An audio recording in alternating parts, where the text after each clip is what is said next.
pumasok din sa loob yung mga apply ako kasi sabi nila pwede daw mag-apply dyan. Nag-apply ako dyan. Pumasok ko sa loob. Kaya lang nang pumasok ako sa loob, hinanapan ako ng school records ko.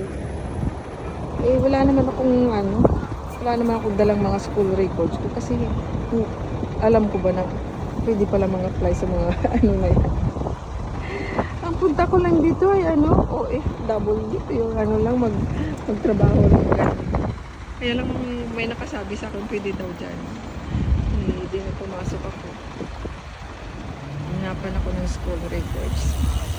Wala rin nangyari. Alangan naman uwi ko sa Pilipinas. Buti pag uwi mo sa Pilipinas, ibigay ka agad ang mga records mo sa school. Siyempre, ano pa yan, hintay ka pa. Mabuti kung mag-stay ka doon. Hindi, sayang din sayang din ang mo. O itrabaho mo. Malaki naman ang sahod. Kaya lang, sana doon, maganda din. Makapasok ka sa opisina.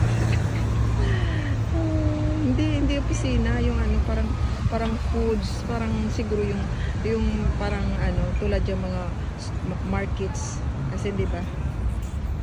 Food and Agriculture Organizations of United Nations. So, dyan yung mga sila. Parang may mga markets kasi dyan daw sa loob. Kaya ganun. Pumasok. Dito lang ako. Sobrang init.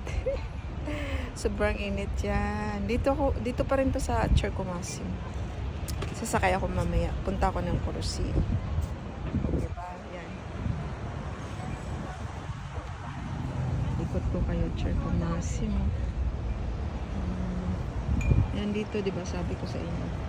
Nandito ay mga puno ng mga talaga dito. Trees. Tingnan nyo naman. Ito. Isang silip pa. Isang silip pa ng Chercomasim. Ay, ng FAO. Isang silip pa ng FAO. Ayan. Malaking building yan.